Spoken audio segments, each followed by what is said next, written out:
Alrighty. Thank you again so much. Before I go any further, first off, just thank you all so much for joining us. There's a lot of ways that you could be spending this time right now. If this is your only chance to be grabbing lunch, maybe grabbing dinner, whatever it is, feel free to do what you got to do. There will be some opportunities for interaction in our hour together. And I want you to feel comfortable engaging as however much or however little makes sense. If you're just here and this webinar is just kind of on the background, that's fine.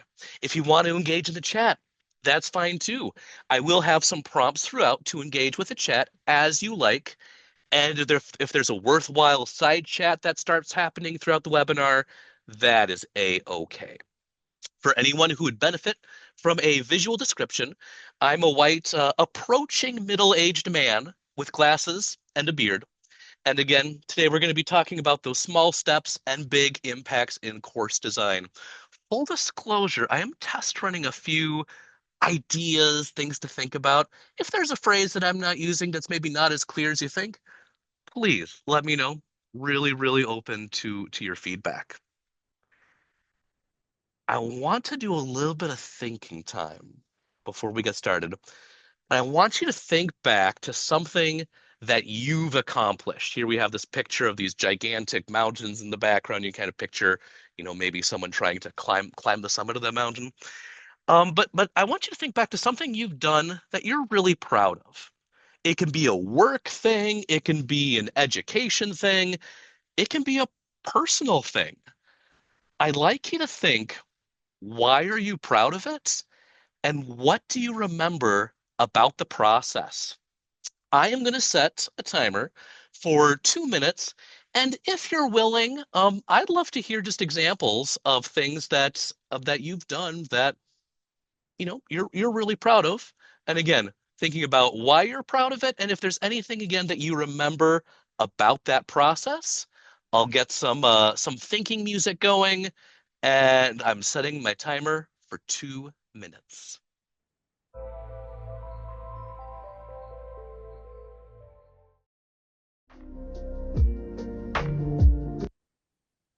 Alrighty, thank you. I'm seeing some inspiring stuff. Again, this is outstanding. We got a book publication involving lots of research, getting a certification after being married with two little kids. That's amazing. Now they're grown up. Yeah, getting a PhD, um, facilitation of a workshop, getting outside of the comfort zone. Bravo, everybody. Bravo. Feel free to keep sharing as much as you feel comfortable. This is again, the sharing out is optional. Um, a little bit about myself, so that I think about. So I am my terminal degree is a doctor of musical arts. And as part of my dissertation work, I had to put on two lecture recitals. So I had to either, for one, select a piece of music. Second, I had to write a piece of music and get my advisor on board on both of them. I had to recruit musicians. I had to rehearse the musicians. I had to analyze the piece. I had to prepare a presentation and performance with my analysis. Then it was showtime. And as I think back about that process, there were lots and lots of mini deadlines. Each of those things that I mentioned, from selecting a piece up until it was showtime, there were each these kind of iterative steps along the way. So just something that for us that's good to think back to. Now, going back to the world of course design, for again, kind of what we're focusing on today, I think a lot about scope and scale. What are you hoping to get done? I love thinking about course design almost as like a home remodeling project. To give credit where credit's due, I first heard this as from some instructional designers connected with the University of Wisconsin extended to campus. So let's say you're working on a home project. Maybe you're just putting on a fresh coat of paint. Maybe you are tearing things down to the studs, almost a complete overhaul. This can be the same with designing a course. Maybe you're just sprucing things up. Again, that whatever that fresh coat of paint would look like. Maybe you're tearing things down just to the studs and starting over. For me personally, which works out well being an instructional designer, I think course design is fun. One thing that's daunting is the sky's the limit of what's possible to integrate. Like there's always something that can be added. But on the other end of the spectrum, maybe what worked well last term is going to work this term. So where on earth do you start? How do you prioritize? This process can be intimidating and it can be tempting to want to reinvent the wheel, start over, even get lost in the possibilities. And today we'll look at some incremental processes and relate them to course design. Regarding scope, I'm going to be thinking and talking primarily in terms of what a small team, whether that's an instructional designer, a course, the instructor and the program director, or maybe even just one person instructor, thinking on an upcoming term. But when it comes to course design, the scope can be way bigger, both in planning duration and number of people involved. The first thing I want to just kind of think about is plus one thinking. This is something that I learned from Tobin and Belling's fantastic book, Reach Everyone, Teach Everyone. It's a great book about universal design for learning, oftentimes called UDL.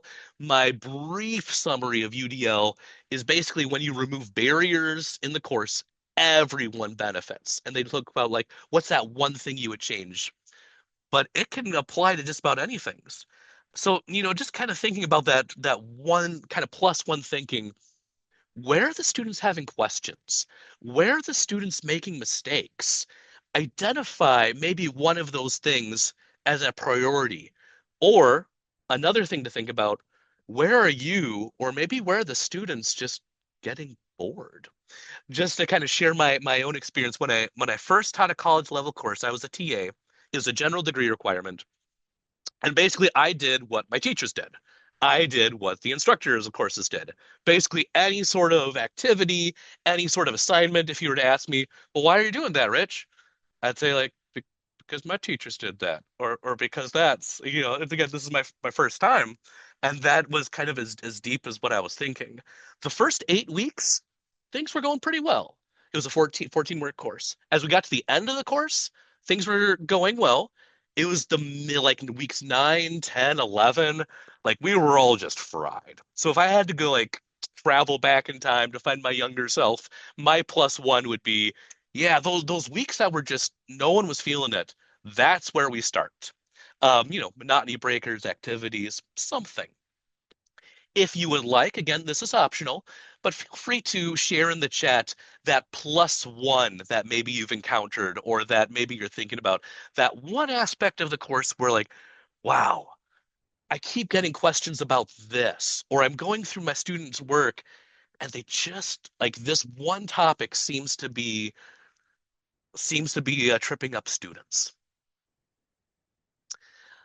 Now, another thing that I like to think about a lot is the action priority matrix. So just to talk through, I have this image. We have this matrix of four different squares, if you will. We have a line going left to right about low effort and high effort. We have this line going up and down about low impact and high impact. I try to think a lot in my work about low effort, high impact stuff. So if it's low effort, but it doesn't really have much of an impact, that's according to this chart, a fill-in. If it's a low, I'm sorry, yeah. If it's a low effort but pardon me, just as I regather my thoughts and look at this. Yep. So low effort, high impact, that's a quick win. High effort, high impact major project. High effort, low impact, avoid. And then low effort, low impact would be one of that fill in. So this image comes from Six Sigma. I've seen this attributed to Stephen Covey in his best-selling book, Seven Habits of Highly Effective People. I haven't read it yet, but it's on my reading list. President Eisenhower had a similar kind of matrix about what's urgent or what's important. And just kind of looking at this, just be like, where to start? So I took this general idea and just thought about how this might look like in a course design priority matrix, where we have kind of going up and down. We can think about what might be a low effort revision, what would be a high effort revision, and then going back to that plus one thinking about where the student's having difficulties. We could think, where the student's having minimal difficulties, where students having significant difficulties. So again, just kind of going back and thinking, where are the students having questions? Where are they making mistakes? We can use that plus one thinking to identify what's that one thing to maybe change, and then maybe this matrix to determine what's pressing, what's achievable, and what's pursuing. So I would say if it's low F kind of a low effort revision and minimal student difficulties, I would think of that as a nice to have. It could be something like finding additional images for your course, maybe finding supplementary resources for students to learn. That is something that already exists, but maybe you have an opportunity to kind of flesh things out. Then I have kind of that idea of low effort, but um, significant student difficulties. We're looking for a quick fix. And with something like that, just something to think about, is there something in the course that we can adapt or tweak? That's something that we can think about. Now, here's a mundane example. Um, it's busy work, but I think about courses I support where I have to update the due dates in the learning management system. It doesn't take a lot of work, but if I didn't update that sort of content, the students would have significant student difficulties wondering like, what on earth am I supposed to be working on?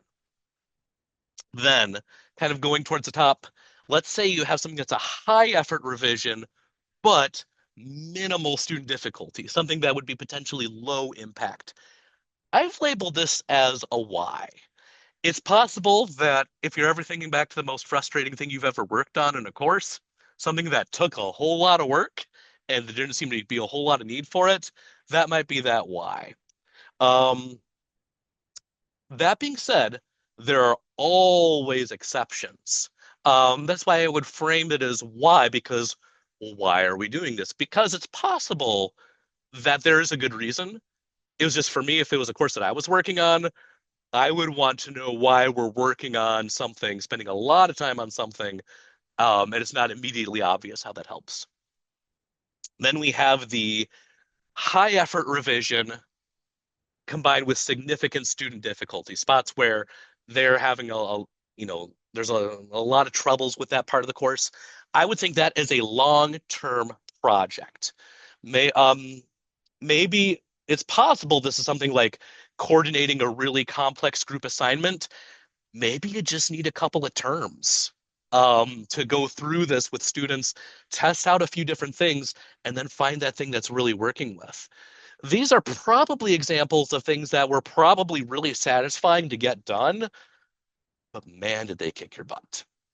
So, for anyone who would like to at this time, feel free to include at the chat. Again, this is totally optional. If there's anything that you can think about in your work that's kind of one of those nice to have, didn't take a lot of work, didn't seem to be as pressing a need, that quick fix, you did it, and it solved a major problem, that why minimal student difficulties, whole lot of work. And maybe it turned out there was a really good reason, but we want to know why.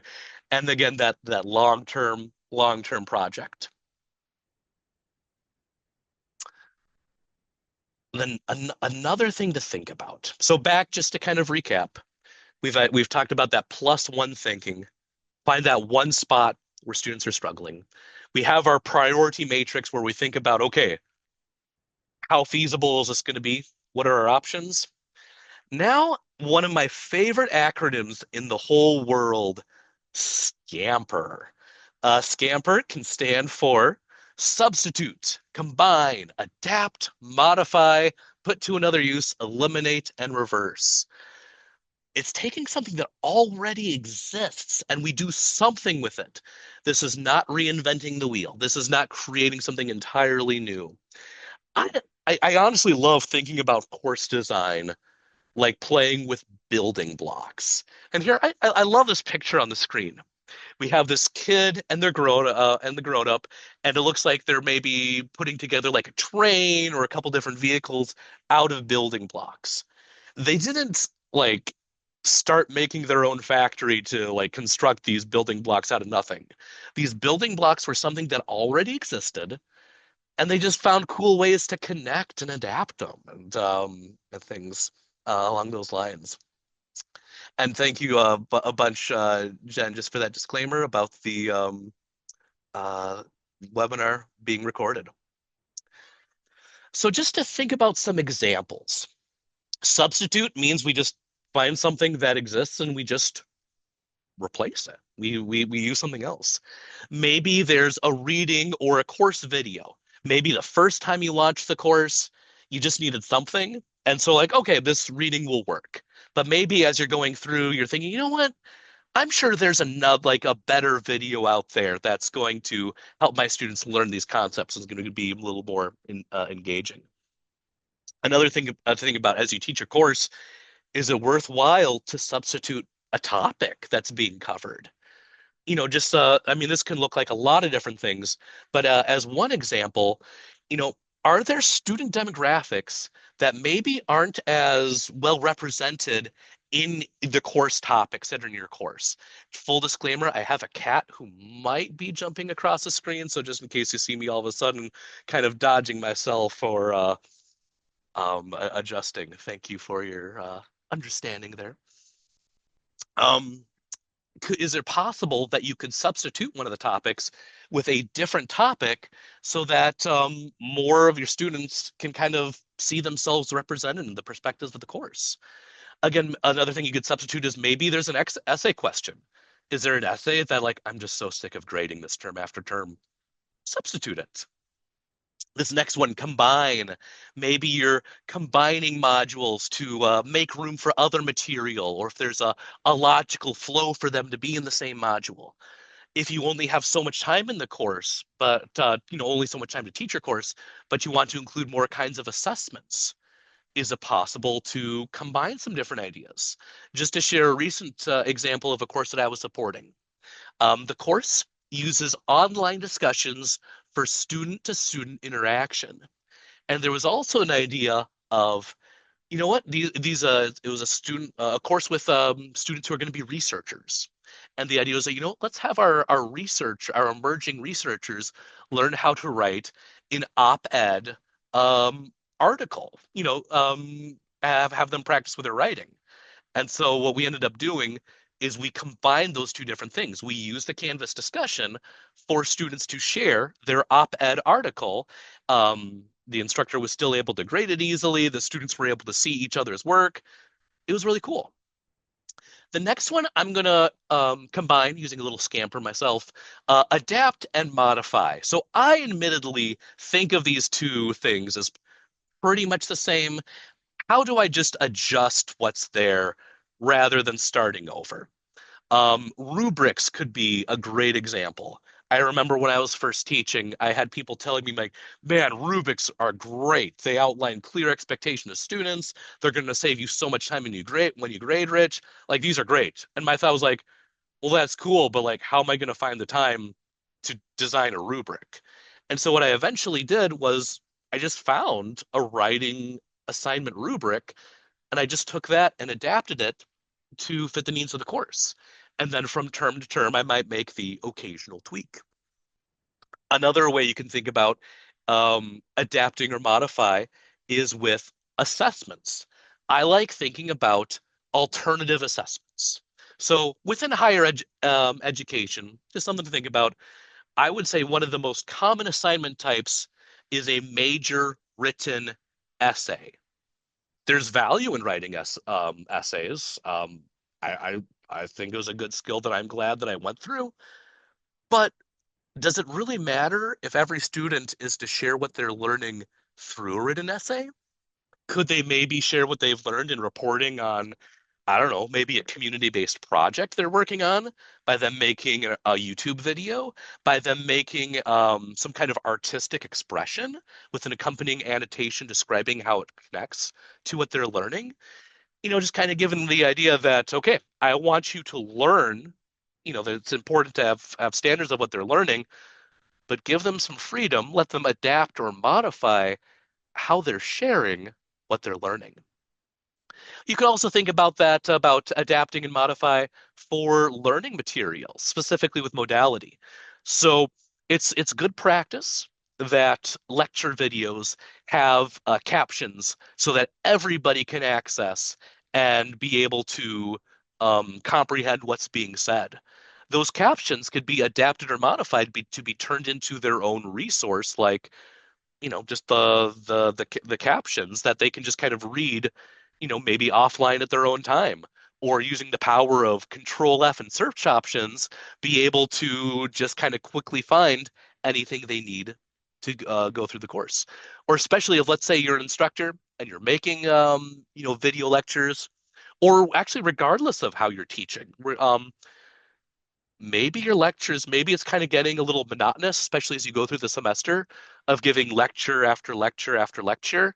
Maybe you modify that lecture so that rather than you talking, maybe you interview somebody in the field.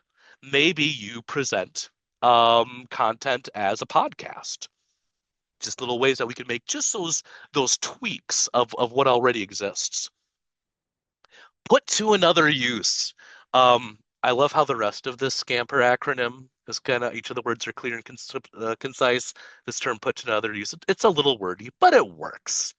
Basically, it's just taking something that exists and how we're going to use it differently. It can be really helpful with so many things that exist outside of your course that weren't designed for it, but maybe you can incorporate. For example, let's say pop culture topics. Is there anything in the world of pop culture that connects to your course? Now, I'm not saying that we just need to like entertain students or that that's your job, but there are things going on in our students' worlds, in current events that do tie to what we teach. I mentioned that I teach with the University of Wisconsin's Independent Learning Program. It's a music course. We cover classical music, pop music, music from around the world. And every year I make a quick announcement like, hey, the Grammys just happened. If you're looking for more music to listen to, go check out the pieces that just won, awards for classical music recordings, or what was deemed like the cool, the best exemplar of pop music or music from around the world. It's a reason. It's connecting there. Maybe another example.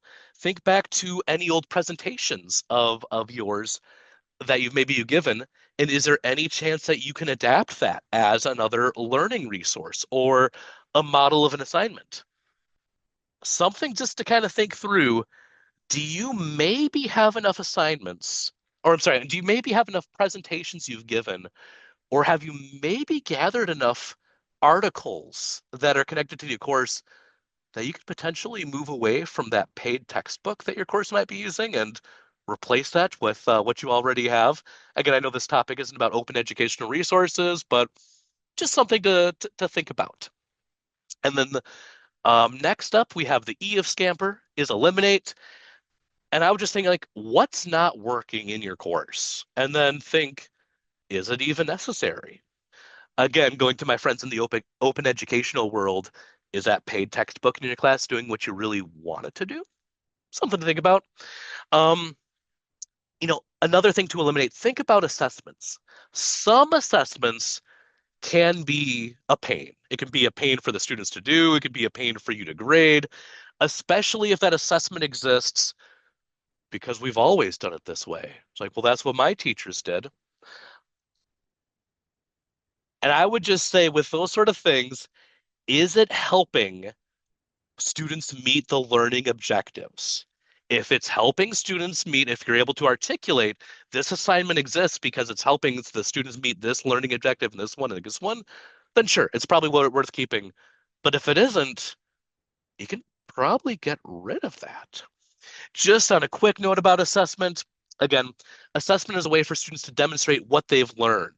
But if that assessment is more of a gatekeeper or some sort of badge of honor of drudgery or just grueling work, if that's the big takeaway, rather than helping students demonstrate a mastery of learning objectives, probably may not be worth keeping.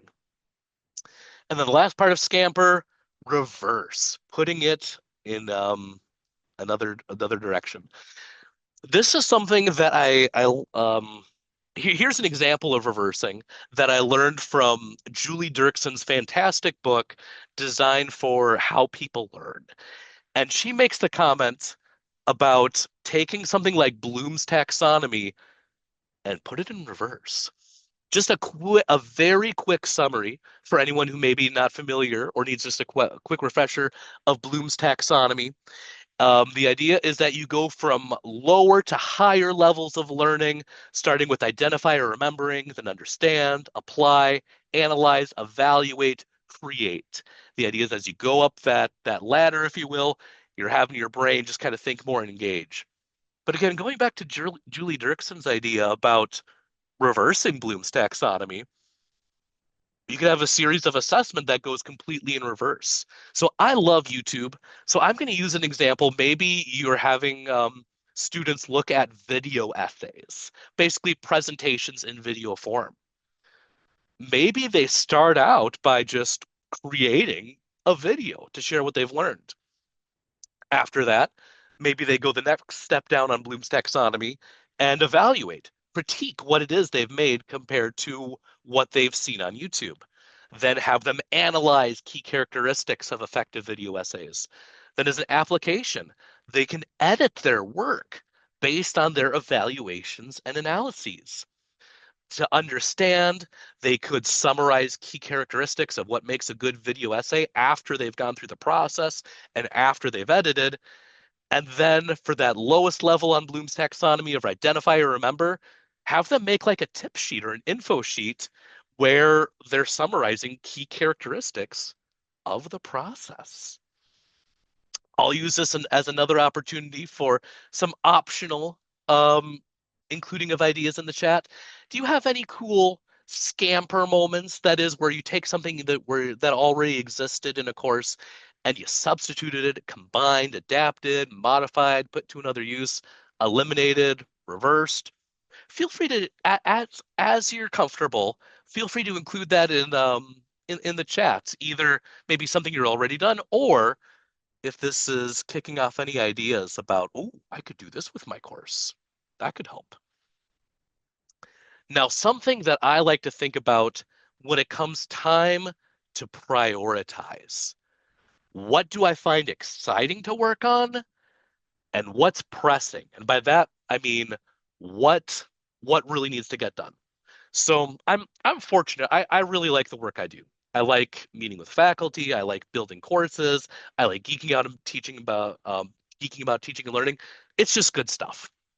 For me, some of the things that I find the most energizing are things like creating a presentation like this, maybe diving into a really cool teaching and learning book, creating some sort of media, designing some sort of atypical assessment.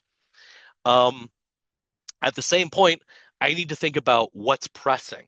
So as a course gets closer to launch, updating due dates, copy and paste work, etc. Like things along those lines. So just as you're designing a course or just managing your own workflow, just to give an example, back in early January when I came back to work after the holidays, I was waiting to hear back from faculty on courses on aspects of their course that I would then upload to the learning management system. So I used my work time to prioritize the things that I was really excited about. And then as January continued, faculty got back to me. Deadlines were approaching, course was launching, and so I pivoted to the more pressing stuff. And for me, I think it would just kind of be a flow as the semester goes on. Things will get less pressing, so I can kind of dive in. It's something you can think about. And again, as you prioritize what you want to do in your course, what excites you? What energizes you? Obviously, there are those things that need to get done. The course has to launch, but don't be afraid to carve out time as you plan your course to think about what really fires you up, or even as you're teaching your course, include topics that you're really jazzed about. This is another thing to think about. Going back to the other earlier illustration I had about scope and scale. So again, we're thinking about scope. I had the image of the person painting, and we had the remodeling project torn to the studs as those two different degrees of extremes of scale and scope. But think about, I love this is called the circles of control, influence, and concern. So we have the very smallest circle, things I can control. Then there's things beyond that, things I can influence. And then we have the whole rest of the world, the circle of concern. So just to kind of think about that, um, when it comes to really just the work we do with getting a course up and running. Um, so things I can control. I'm in control of my daily schedule, what I work on and when I work on it. Yes, meetings pop on the up on the calendar, but that is generally something I can take control of. I am in control of what I can communicate to colleagues.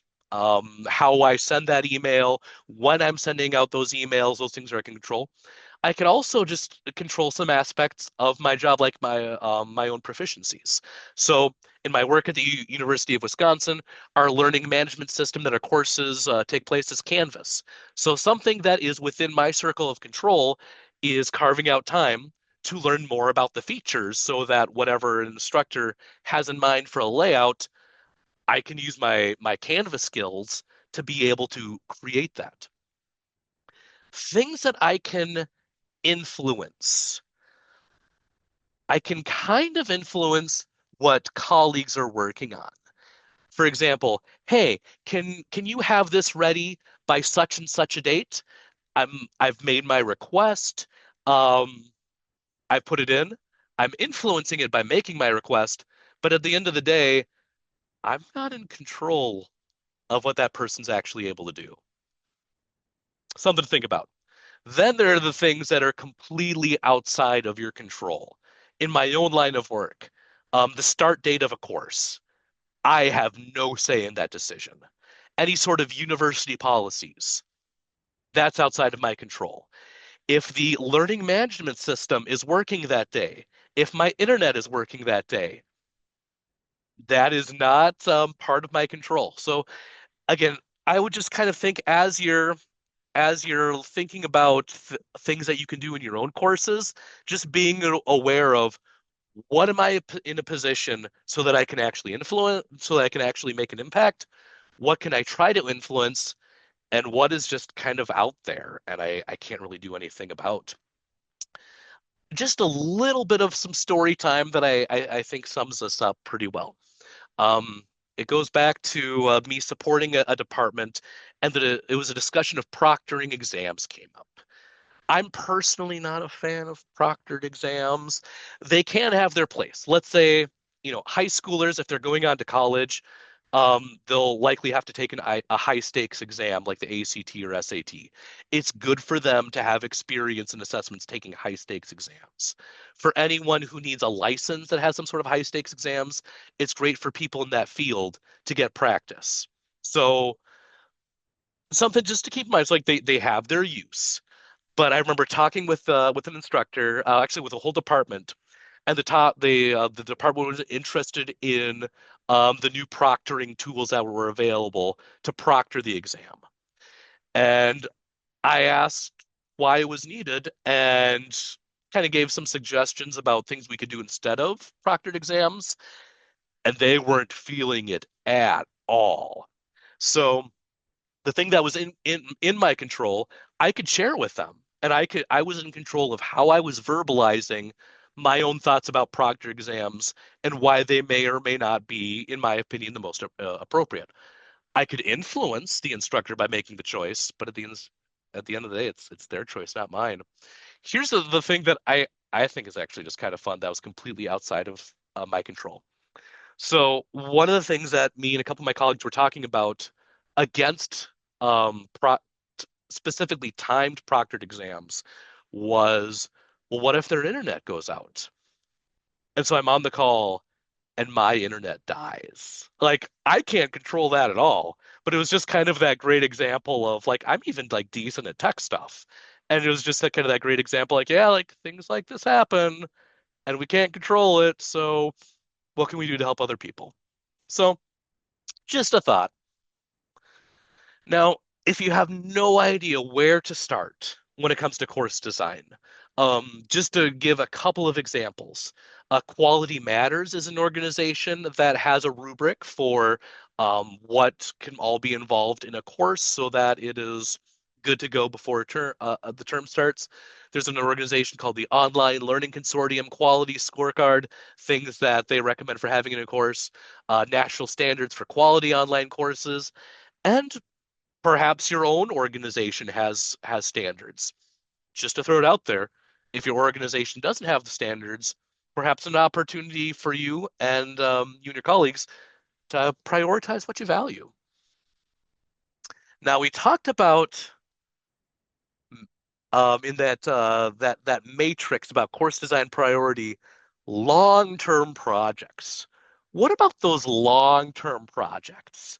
So, a little bit of a story. I have a picture of the Wisconsin State Capitol building under construction in the early 1900s. A little bit of story time. Thanks for letting me indulge in some stories as I go through this webinar. So I had a chance to take be a chaperone for one of my kiddos' field trips, and we went to the Wisconsin State Capitol. And something that was completely new to me, in the winter of 1904, a small fire starts in the Wisconsin Capitol building. They should be able to put it out, but here's the thing. It's an especially bitter cold winter, and the lakes are completely frozen. There is no chance of getting any water to like in that's within Madison to like throw out the fire. They even called up the mayor of Milwaukee an hour and a half later after the fire starts. Like Milwaukee's able to like send trucks filled with water to help put out the fire, and all the water freezes on the train right there. So again, going back to those circles of control, influence, and concern, that was far outside of anyone's control about the water just not being available because it was ice. So capital is a complete loss, and so they start rebuilding it. But something that I find kind of interesting, by 1909, they've rebuilt one portion of it, the West Wing. The Capitol building isn't done, but like they have a wing of the Capitol building. So the state legislature starts using that part of the building. By 1915, enough progress has been made so that they can start offering guided tours of the new building to the public. It's not until 1917, nearly a decade after they start using it, that it's actually complete. But again, this is a major project where they were working on it, and as soon as something was available for use, they started getting use of that. I think about going back to my own kind of that major accomplishments of, I mentioned my lecture recitals. They all had those kind of different components along the way. Here's an example of that major project. A component was ready. They used it. We can think about this with course design. For example, maybe you have a goal of writing your own course textbook. Maybe you have a goal of creating a series of lectures, a series of podcasts, a series of virtual reality simulations, anything big. And just kind of ask yourself with that major project, does the whole project really need to be done before students are able to start using it? For example, let's say you're writing a book. If it's possible, once you have a chapter done, can you just share that one chapter with the students? And then when the next chapter is ready, share that the next term. Same with, let's say you're making a series of video lectures. Can you have videos 1 and 2 ready one term, and then maybe you're having additional things being used in different terms? So it's kind of about coming up with that plan about how you're going to use it, but give students access to it once you have. So kind of a last, we're reaching the end of my slides. And something that for me can be tough is a definition of done. I personally have shiny object syndrome. There's always some other cool thing that we can incorporate. How do you know when there's always something else that you can use when it's done? For me personally, I think of it this way. Confirm with your supervisor, confirm the priorities with key people in the course. For the parts of your course that are maybe nice to haves, get done what you can. Maybe those aspects of that major project, and save what you can for the next semester. I've had a chance to take like a summary of what we learned about that +1 thinking. So again, don't pressure yourself to completely reinvent everything. maybe focus on one thing. Had that acronym SCAMPER about how we can adapt all those different things. And then that course priority matrix, thinking about what's going to be low effort and high effort, where students having minimal difficulties, where they having significant student difficulties. I am going to take this link. I'm just going to put in the chat. As I mentioned at the beginning, I might do a little bit of tweaking with this document, but at the same point, here's a document that I have shared a Creative Commons license.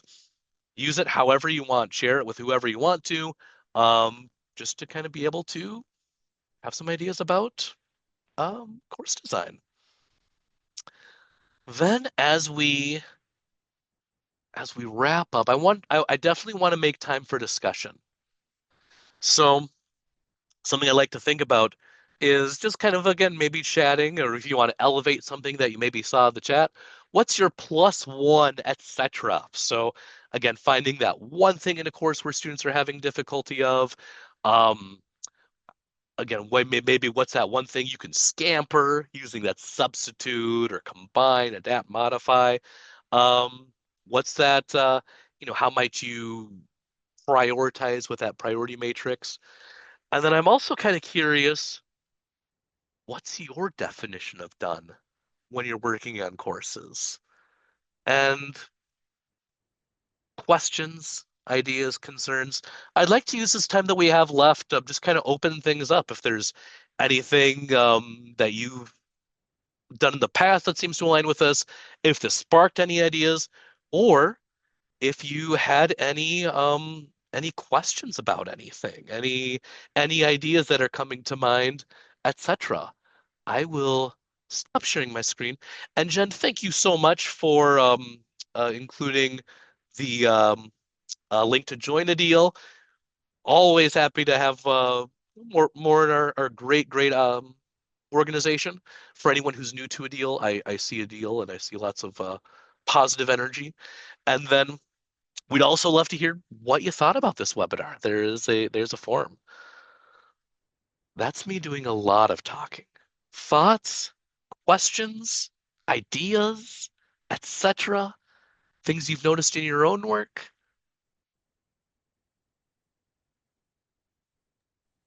While you're allowing teacher wait time, I will gladly share that in our information literacy course, for several years, students were required to do an annotated bibliography at the end of the course. Yeah. Through data, it turns out that that was not very helpful because students were not actually integrating information literacy into their research. They were simply finding sources and explaining sources. So we adapted that. We moved that gently, not the whole annotated bibliography, but the exercise of finding sources and evaluating sources to a different part of the course. And then created a reflection on how students use information literacy in their personal, professional, and academic lives. And we found that to be much more rewarding, asking them to rethink the objectives and topics of the course and how they'll use it rather than creating an annotated bibliography. So it was great that I could see myself in your small steps, big impact. Thank you so much, Jen. And I will just say, yay, information literacy, whether that's in someone's academic skills or just living in the year 2025. What an amazing skill that is. I could not agree more. Yes.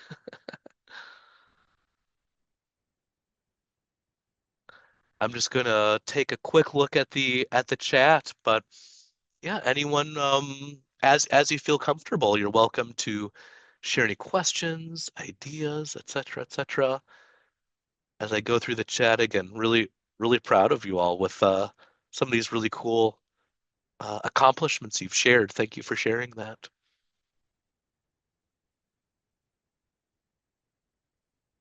Jared has a great comment, very last comment about being done. Hey, I'm just going to read this. No, thank you, Jen, for bringing that to my attention. I appreciate you bring up the idea of when something is done, I'm always wanting to adjust and modify to provide the best learning experience. Yeah. And just kudos, Jared. And I think as educators, people working with education, we are helping people. And I think we are just hardwired to help. And I think that's why education can have difficult work-life balance. But it seems like I'm always starting from square one, and thus increased stress and demand on my time. Yeah, yeah. No, I I sympathize. I'm reminded of a quote that I've really appreciated. Don't let perfect be the enemy of good. Because again, with that concept of done, there's always something we can do to improve, and there's like just one more iteration, just one more iteration, just one more iteration. But maybe what you have is going to work for this term. And honestly, you can use it as, especially in a distance education course, regard what the modality looks like, as long as there's some sort of opportunity for students to engage with the instructor, there'll be those outlets for students to ask questions. And you can even reinforce to students throughout the course or in your introduction, if things aren't making sense, that's okay. Just let me know and kind of give yourself permission that doesn't have to be perfect. We found something that's good, and we've given students that invite to let me know like what's not making sense. When I think when you frame it that way, um, it makes it less intimidating.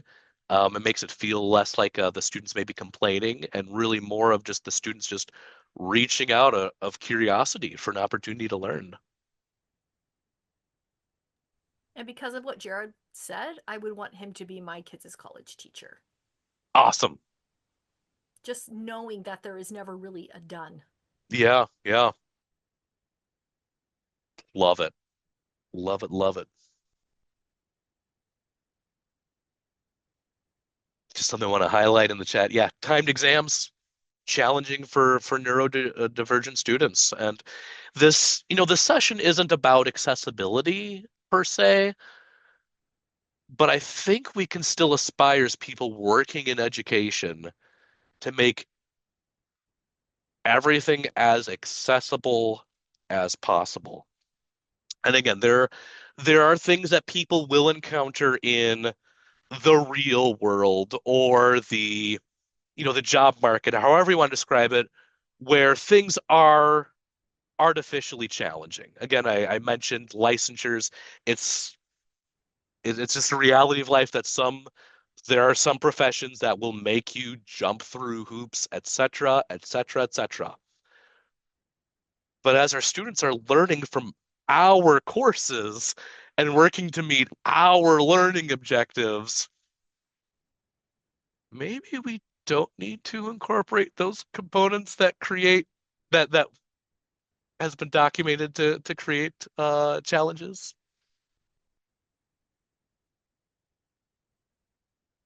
Oh, and great point, Jen, about if we are fully online, it is always on our minds. And here's so I'm just kind of using this time to get on a bit of a soapbox, but I hope that's okay. We're educators because we care, and there is nothing wrong with trying to maintain a sense of work-life balance.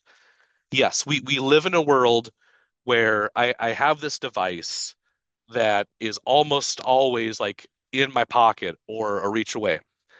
And theoretically, I could access student emails 24/7, any time of day. There's nothing wrong with communicating to students. If you have questions, etc., email me. And so that you have an expectation, I will get back to you within 24 business hours, within 48 business hours.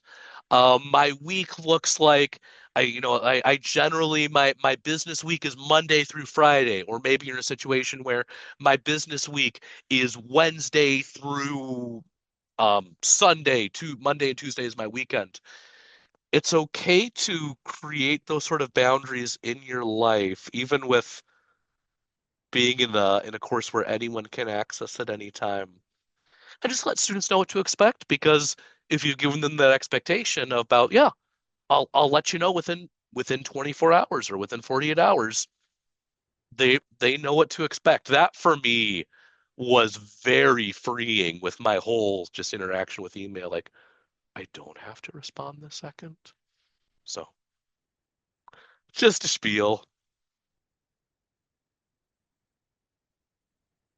And thank you so much for the kind words. I really appreciate it. And I again also know that there's no shortage of things that can be done. We've talked a little bit about that a little bit today. Um, Thanks for sharing your time to make this something that you're giving time to. On behalf of the Association for Distance Education and Independent Learning, it is really appreciated.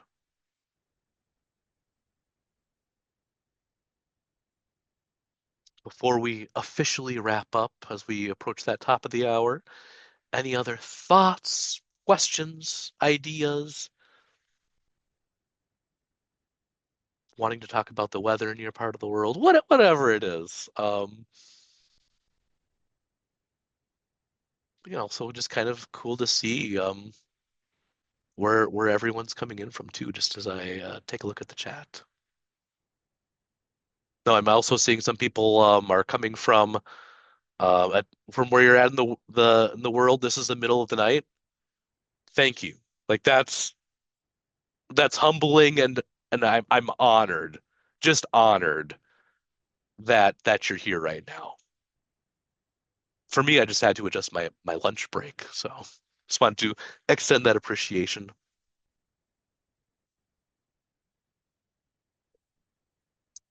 I think I will take that as a cue. We've had enough time for people sharing, and people have been sharing some great info throughout the whole session too. So, oh yes, thank you again, Jen. Yep, I'd love the evaluations. Yeah, I'd love to hear what people thought of this, and I will just say thank you all so very much for sharing your time with the Association for Distance Education and Independent Learning. Happy lifelong learning, everybody.